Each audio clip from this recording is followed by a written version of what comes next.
Hello friends, power plant engineering के इस नए क्लास में आपका स्वागत है। तो आज की क्लास में हम बात करेंगे हाइड्रो पावर प्लांट का वर्गीकरण यानी कि classifications of hydro power plant, जिसमें हम लोग जानेंगे कि जो हाइड्रो पावर प्लांट होते हैं ये कितने प्रकार के होते हैं। तो चलिए स्टार्ट करते हैं। ये जो आपका हाइड्रो पावर प्लांट होता है ये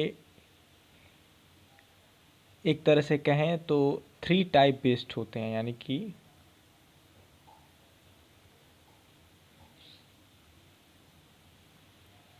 3 टाइप बेस्ड। पहले बात की जाए तो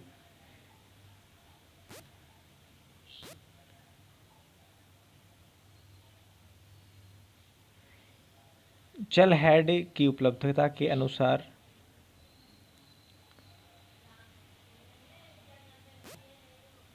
और दूसरा आपकी लोड की प्रकृति के अनुसार, और जो तीसरा होता है ये होता है उपलब्ध जल की मात्रा के अनुसार। ये 3 प्रकार से बेस्ड होते हैं। उसमें भी उनके भी अलग अलग टाइप्स होते हैं। जो पहला होता है जल हेड की उपलब्धता के अनुसार, इसके 3 प्रकार होते हैं। पहला है उच्च हेड पावर प्लांट, और दूसरा है मध्यम हेड पावर प्लांट, तीसरा है निम्न हेड पावर प्लांट। ये 3 प्रकार जो होते हैं वो जल हेड की उपलब्धता के अनुसार होते हैं। अब बात करेंगे नेक्स्ट जो बेस्ड टाइप है वो है लोड की प्रकृति के अनुसार, यानी कि हम इस वाले की बात कर रहे हैं।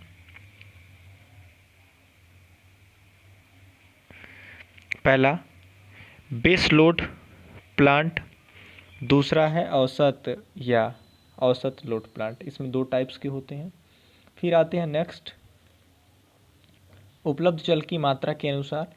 ये जो है 5 प्रकार के होते हैं, जिसमें पहला है बिन तालाब के रन ऑफ रिवर प्लांट, दूसरा है तालाब सहित रन ऑफ रिवर प्लांट, और थर्ड है स्टोरेज टाइप प्लांट, और जो इसका चौथा प्रकार होता है ये होता है पंप स्टोरेज प्लांट, और जो पांचवा है मिनी या माइक्रो हाइडल प्लांट। तो ये जो बात हो गई आपकी, ये तो हो गई आपके classifications of hydro power plant, यानी कि हाइड्रो पावर प्लांट आपके इतने प्रकार के होते हैं। अब इसको आगे बढ़ाते हुए इस क्लास को हम आगे देखेंगे कि ये जो हाइड्रो पावर प्लांट होते हैं इनको थोड़ा सा विस्तार से समझने की कोशिश करेंगे कि ये किस तरह से वर्क करते हैं, या फिर इनके वर्किंग प्रिंसिपल में क्या क्या अंतर होते हैं। नाउ सबसे पहले हम जानने की कोशिश करेंगे कि ये जल की उपलब्धता के अनुसार जो पावर प्लांट होते हैं इनको समझेंगे एक एक करके। तो ये 3 प्रकार के होते हैं, जैसा कि मैंने पहले आपको बताया। पहला है हाई हेड पावर प्लांट। तो हाई हेड पावर प्लांट को सबसे पहले समझेंगे। इस प्रकार के प्लांट, यानी कि जो प्लांट होता है आपका यह हाइड्रो पावर प्लांट, इसमें जो जल का हेड होता है वो 300 मीटर से अधिक दूरी पर संचालित होते हैं, और इस प्रकार के लिए पेल्टन टरबाइन का उपयोग किया जाता है। यानी कि ये जो आपका प्लांट होता है ये नाम से ही हाई हेड पावर प्लांट कहा गया है। तो इसमें जो हेड की ऊंचाई होती है, जो प्लांट में जल हेड की ऊंचाई होती है वो 300 मीटर होती है, और इसमें जो टरबाइन का यूज किया जाता है वो एक पेल्टन टरबाइन यूज किया जाता है। इसमें पहाड़ों के ऊपर एक जलाशय बनाना, यानी कि जो पहाड़ होते हैं उसमें जलाशय बनाया जाता है, वर्षा का जल या पहाड़ की झील का जल इकट्ठा करना, और इसे सुरंग के माध्यम से सर्च चैम्बर तक ले जाया जाता है, जहां से इसे पेन स्टॉक के माध्यम से प्लांट के टरबाइन तक भेजा जाता है। अब आपके ये जो प्लांट होते हैं ये एक जलाशय बनाया जाता है, यानी कि रिजर्वर बनाया जाता है जिसमें वाटर को इकट्ठा किया जाता है, और वर्षा और पहाड़ की झील का जल जो है वहाँ पे इकट्ठा किया जाता है। और जैसा कि आप देख पा रहे होंगे, फिगर में भी आपको दिख रहा होगा कि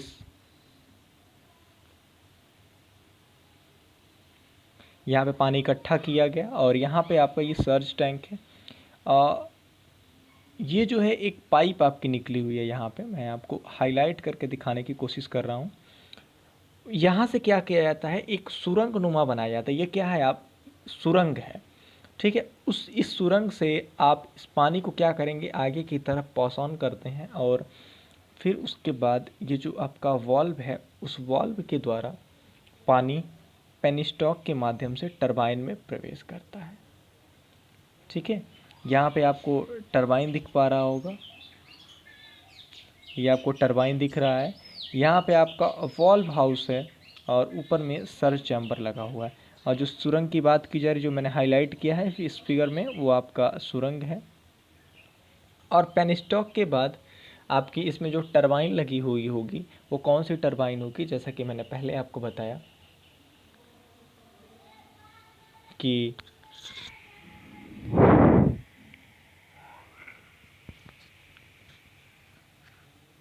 इसमें पेल्टन टरबाइन का यूज किया जाता है।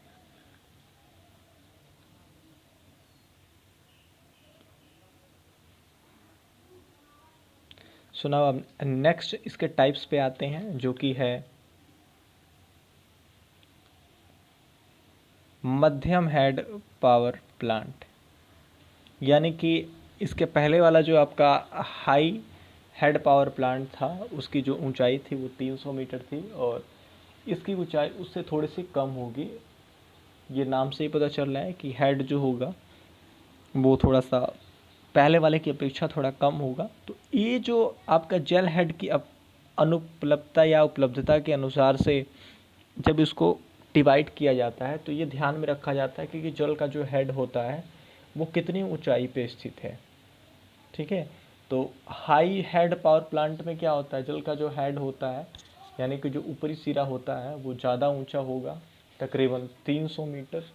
और जो मध्यम हेड पावर प्लांट होता है उसमें जो आपका जल होता है, जल का जो हेड होता है वो 80 मीटर से 250 मीटर होता है। तो हम इसकी बात करेंगे। इस प्लांट के लिए फ्रांसिस टरबाइन का यूज किया जाता है। इसके पहले वाले में आप यूज कर रहे थे पेल्टन टरबाइन का, लेकिन इसमें फ्रांसिस टरबाइन का यूज किया जाता है। और ये आपके जो टरबाइंस होते हैं आपके पेल्टन टरबाइन और ये सब टरबाइन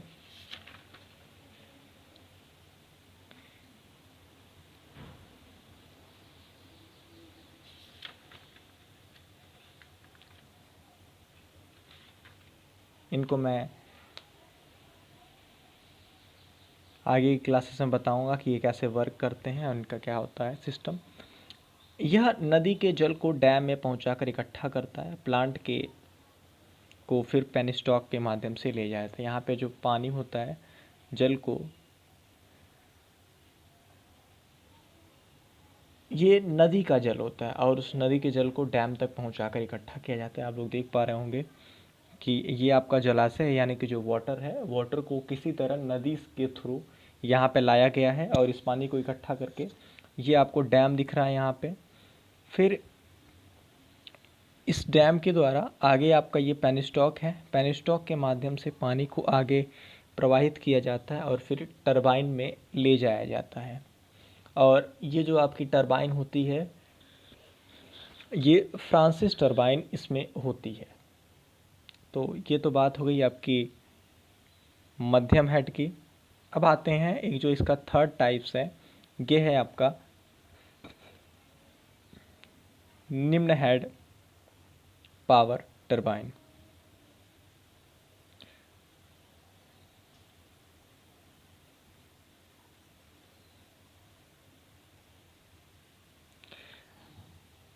निम्न हेड पावर टरबाइन में जो आपका जल का हेड होता है वो 30 से 80 मीटर की उपलब्धता पर कार्य करता है। कितना? 30 से 80 मीटर।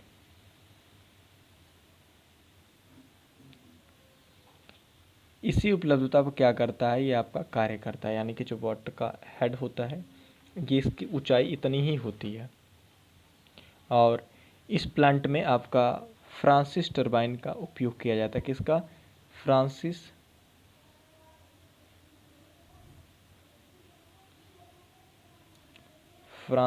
टरबाइन का।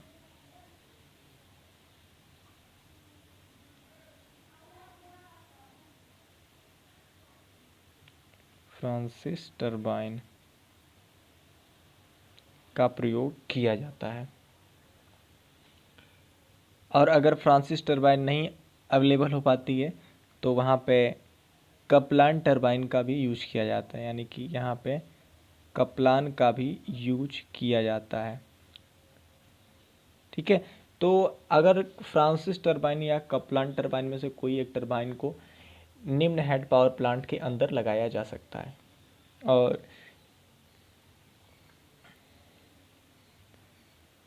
यह नदी के डैम के माध्यम से एक स्लुइस गेट के माध्यम से नदी के बगल में बनी नहर से जल प्रवाहित होता है। आप लोग देख पा रहे होंगे कि जो पानी है वो किस तरह से प्रवाहित हो रहा है। ऊपर आप बांध देख रहे हैं, नदी है, उसी के जस्ट आगे में क्या नदी है, और नदी का पानी जो है बांध के द्वारा रोका गया है और उसी के नीचे एक नहर टाइप का बनाया गया है। ठीक है, आप देख पा रहे होंगे कि उसी के नीचे आप नहर टाइप का, ये आपका बांध है और ये आपकी नदी है। ये नदी का फ्लो इस तरह से है और बीच में यहाँ पे बांध बना दिया गया इस तरह से, और पानी के फ्लो को इस तरह से ले जाया जा रहा है। यहाँ से देखिए पानी के फ्लो को मोड़ दिया गया है। जब ये पानी के फ्लो को मोड़ दिया जाता है तो आपका जो पावर प्लांट का सेटअप होता है ये इस जगह पे स्थापित हो जाता है। और यहाँ से क्या करते हैं, हम अब टरबाइन को लगा के अपनी इलेक्ट्रिक एनर्जी बना लेते हैं और फिर वाटर अपने आप आगे की तरफ फ्लो हो जाता है।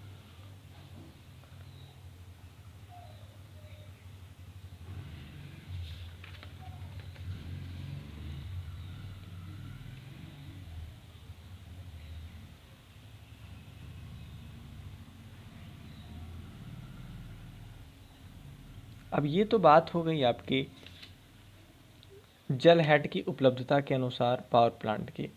अब जो अगला आपका टॉपिक होगा ये होगा कि लोड की प्रकृति के अनुसार जो आपके पावर प्लांट हैं वो कौन कौन से हैं। तो जैसा कि मैंने बताया लोड के अनुसार आपके 3 प्रकार के होते हैं। पहला आपका 2 प्रकार के, बेस लोड और पीक लोड। यानी कि जो पावर प्लांट वर्क करता है वो 2 ही लोड पे वर्क करता है, या तो बेस लोड होगा या तो पीक लोड होगा। तो पहले हम बात करेंगे बेस लोड की।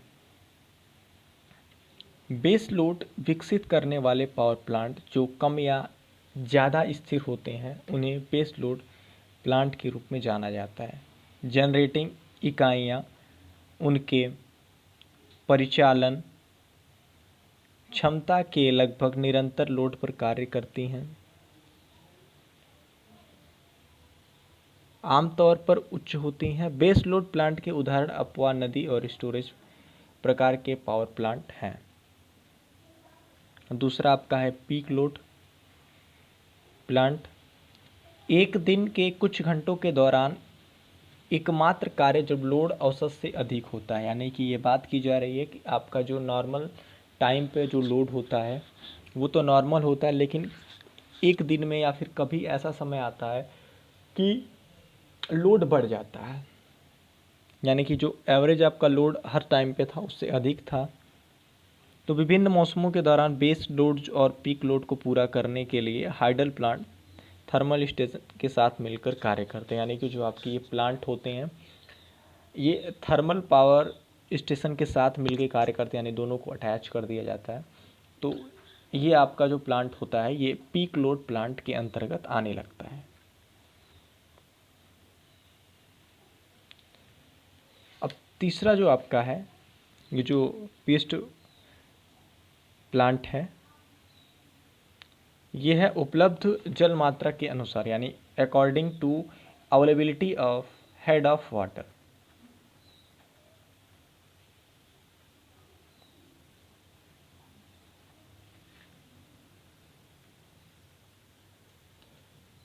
ये है आपका according to quantity of water available, यानी कि वाटर की मात्रा कितनी वहाँ पे अवेलेबल रहती है उसके अनुसार है कि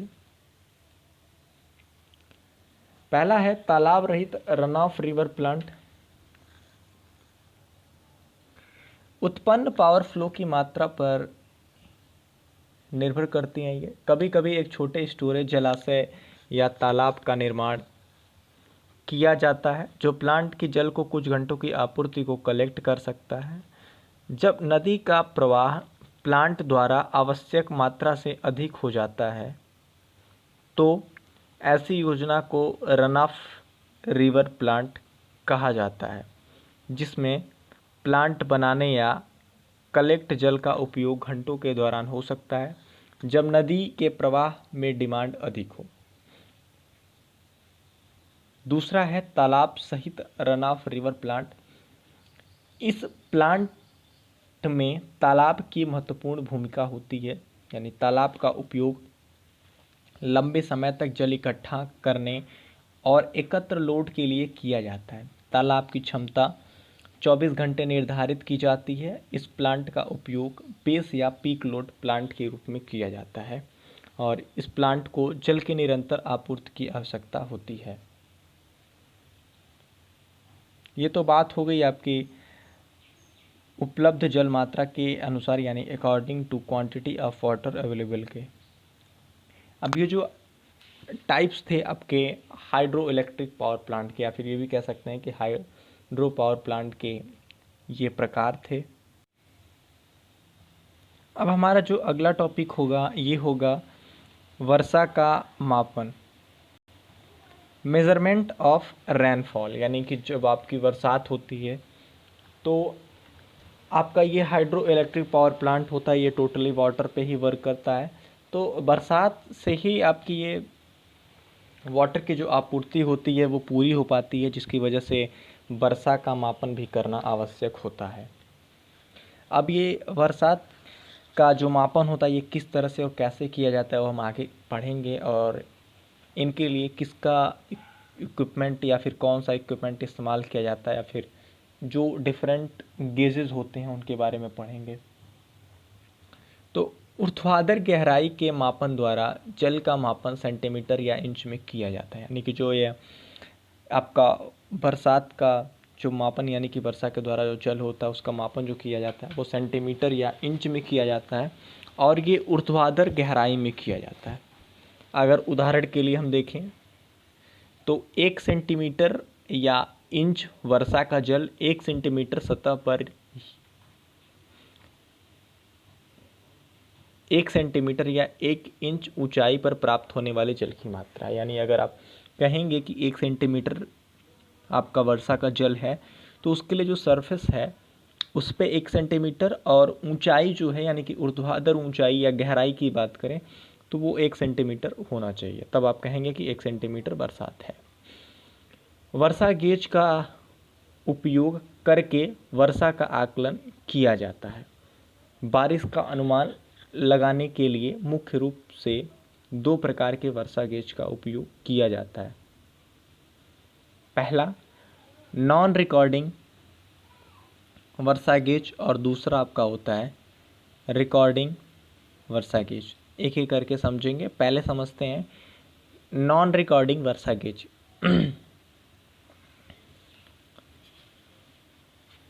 नॉन रिकॉर्डिंग वर्षा गेज एक मानक फलक होता है जिसका शॉर्ट एंड रिसीवर में खुलता है।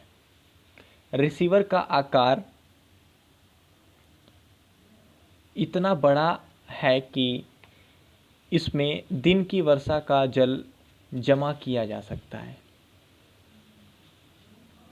वातावरण में फनल का ऊपरी सिरा खुला रहता है, यानी कि जो कीप का ऊपरी सिरा है वो खुला रहता है। आप देख पा रहे होंगे कि वो कीप टाइप का बना हुआ ऊपर में, मैं इसकी बात कर रहा हूँ। ये जो है ये कीप तरह का है जिसकी मदद से बारिश का जल फनल से होकर रिसीवर में जा सकता है। यानी कि जो आपका बारिश का जल होगा वो यहाँ से एंट्री करेगा और फिर रिसीवर में आ जाएगा, यानी कि यहाँ पे पहुँच जाएगा। सर्वप्रथम आपका बरसात में आपने इसको रख दिया। जब आपने बरसात में इसको रख दिया तो पानी बरसात ऊपर से होगी ऐसे इस तरह से, तो बरसात का जल यहाँ पे भरते हुए ऐसे भरते हुए पूरा आपका इसमें आ जाएगा रिसीवर में। रिसीवर और फनल दोनों ही धातु के बर्तन की उपयुक्त पैकिंग के साथ लगाया जाता है। इसका आधार एक नॉन रिकॉर्डिंग गेज के साथ कंक्रीट से बना है, यानी कि जो इसका बेस का मटेरियल होता है ये आपका बिना कोई आधार मतलब कि अटैच नहीं रहता है। आप ये कहें कि पूरी तरह से ये जाम नहीं रहता है, इसको आप मूव कर सकते हैं। और ये जो रहता है कंक्रीट से बना रहता है, क्योंकि नीचे का हिस्सा अगर कंक्रीट से नहीं बना होगा, भारी नहीं होगा, तो वो सपोर्ट नहीं ले पाएगा। कंक्रीट ब्लॉक में गेज इस तरह से व्यवस्थित किया जाता है कि यह स्तर से 30 सेंटीमीटर ऊपर है। इस पूरे सिस्टम को गोइंग स्टेशन कहा जाता है। गोइंग स्टेशन की सुरक्षा के लिए इसके ऊपर कांटेदार वायर या एक नेटवर्क विस्थापित या व्यवस्थित किया जाता है। ये तो आपके वर्क इंट्रोडक्शन हो गई नॉन रिकॉर्डिंग वर्सा गेज की। अब इसकी वर्किंग प्रिंसिपल की बात करेंगे, यानी कि जो इसका वर्किंग प्रिंसिपल होता है ये कैसे वर्क करता है। नॉन रिकॉर्डिंग गेज फनल का बाहरी फेस वातावरण में खुला रहता है, यानी कि बाहरी फेस की बात ये हो रही है कि ये जो इसका बाहरी फेस है ये क्या होता है, वातावरण में खुला रहता है, जिसके द्वारा फनल के माध्यम से रिसीवर में बारिश का जल एकत्र किया जाता है, यानी कि पानी यहाँ आएगा और यहाँ एकत्र किया जाएगा। फिर एक निश्चित समय के बाद गेज को एक मापने वाले बर्तन में डाल दिया जाता है, यानी कि इस गेज को क्या किया जाएगा, एक मापने वाले जो बर्तन है उसमें डाल दिया जाएगा और उसके पढ़ने को नोट कर लिया, यानी कि जो रीडिंग आएगी वो नोट कर लिया जाएगा। रीडिंग आमतौर पर मिलीमीटर या सेंटीमीटर में आती है।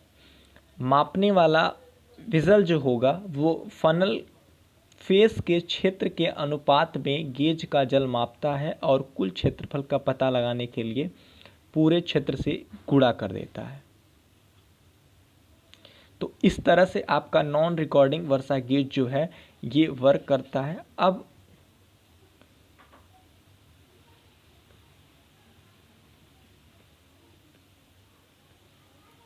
बात करेंगे रिकॉर्डिंग वर्सा गेज की कि ये किस तरह से कार्य करता है या फिर इसका वर्किंग प्रिंसिपल क्या होता है।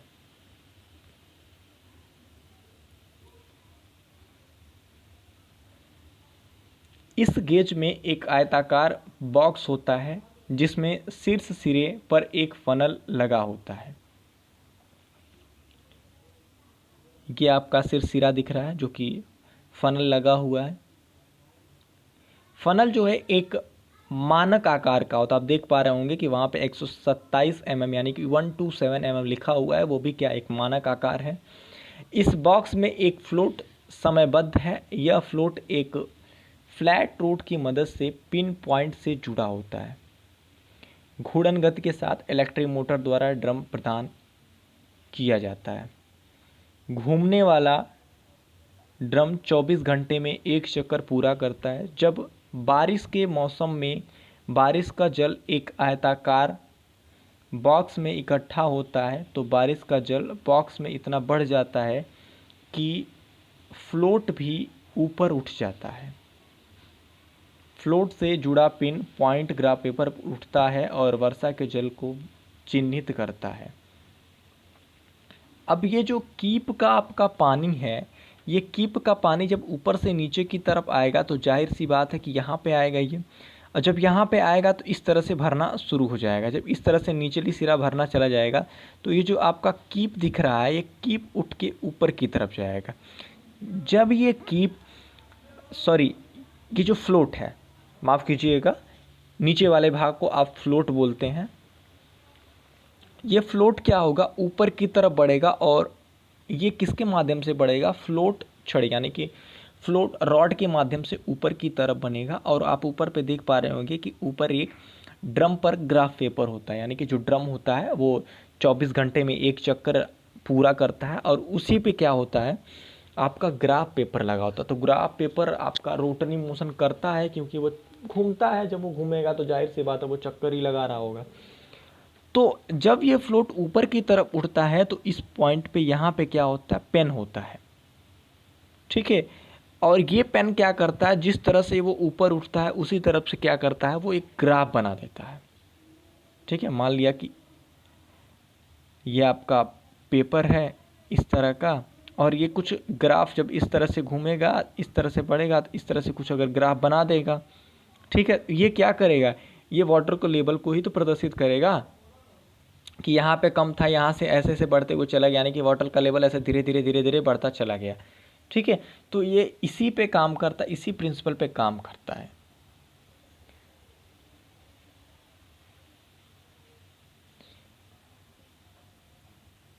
और उसके बाद जब ये फुल हो जाता है तो आपका जो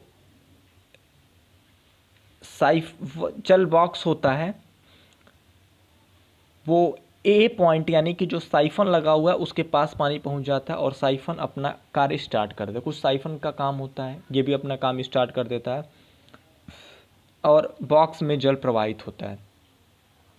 रिवॉल्विंग ड्रम पर स्थापित ग्राफ वर्षा जल में द्रव्यमान वक्र को दर्शाता है, यानी कि ये क्या करता है, ये जो कर्व दर्शाता है ये वर्षा के जल के द्रव्यमान को दर्शाता है। लगभग 1000 वर्ग मीटर के क्षेत्र के लिए एक गेज पर्याप्त होता है। परियोजना के डिजाइन के समय लगभग 35 वर्षों की वर्षा का रिकॉर्ड देखा जाता है। समय की यह अवधि औसत वार्षिक वर्षा का अनुमान लगाने के लिए उपयुक्त पाई गई है। अब अगर बात की जाए कि ये जो दोनों आपके गेजेस होते हैं इनको अगर कंपेयर कराया जाए कि किसका सबसे ज़्यादा उपयोग किया जाता है, तो जहाँ तक हमको लगता है या फिर जहाँ तक मैंने अब तक पढ़ा उससे हमको यही पता लगा कि सबसे ज़्यादा जो उपयोग किया जाता है ये रिकॉर्डिंग वर्षा गेज किया जाता है, क्योंकि अपने पास क्या रहता है, एक रिकॉर्ड रहता है। क्योंकि ये चीज़ें क्या हो जाती है, एक ग्राफ पर ड्रा हो जाती हैं, तो जिस वजह से ये जो है ज़्यादा सफिशियंट होता है, ठीक है। या ये कहें कि इसकी रिकॉर्डिंग अधिक दिन तक रहती है, तो इससे आसानी होती है वर्षा का अनुमान लगाने में या फिर वर्षा को देखने में। क्योंकि ये देखा जाएगा कि ना इस टाइम पे बरसात इतनी हुई थी, तो आने वाले समय में भी इस टाइम पे इतनी बरसात इस समय पे हो सकती है, ठीक है। और जो आपका नॉन रिकॉर्डिंग होता है उसमें कोई रिकॉर्डिंग होती नहीं है, कोई पुराना डाटा आपका मिल नहीं पाता, जिससे वजह से दिक्कत होती है। तो आज की क्लास में हम लोगों ने पढ़ा है classifications of hydro electric power plant या हाइड्रो पावर प्लांट, उसके टाइप्स के बारे में जाना। और उसके बाद जो आपका वर्षा का मापन होता है यानी कि मेजरमेंट ऑफ रेनफॉल, यानी कि जो बरसात होती है उसका मापन किस तरह से किया जाता है या फिर कितने गेज का प्रयोग किया जाता है। तो वो दो प्रकार के गेज होते हैं, एक पहला जो होता है वो नॉन रिकॉर्डिंग वर्षा गेज और दूसरा जो होता है रिकॉर्डिंग वर्षा गेज होता है। इन दोनों के बारे में विथ फिगर हम लोगों ने समझा है और उसको जानने की कोशिश किया है और उसके पार्ट्स के बारे में भी जाना है। लेकिन कुछ चीज़ें आपके ये जो नॉन रिकॉर्डिंग वर्षा गेज और रिकॉर्डिंग वर्षा गेज है इन दोनों में कुछ चीज़ें कॉमन है। अब क्या कॉमन है, ये जो कीप है ये कीप दोनों में एक तरह से ही होता है बस, लेकिन आपका जो दूसरा वाला है रिकॉर्डिंग वर्षा गेज है ये थोड़ा सा नॉन रिकॉर्डिंग से बड़ा होता है, यानी कि कुछ इसमें एक्स्ट्रा इक्विपमेंट भी लगे होते हैं जिसकी वजह से ये थोड़ा सा बड़ा दिखता है और बड़ा दिखने के साथ साथ ये बड़ा होता भी है।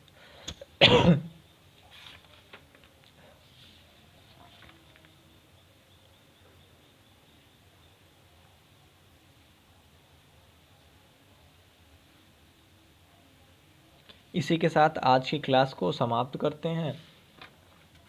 अब नेक्स्ट क्लासेस में आपका नेक्स्ट टॉपिक शुरू होगा, वो कुछ नया होगा। आप हम आशा करते हैं कि आपको ये क्लासेस आपको पसंद आई होंगी और आपको काफ़ी कुछ सीखने को मिला होगा। तो इसी के साथ धन्यवाद।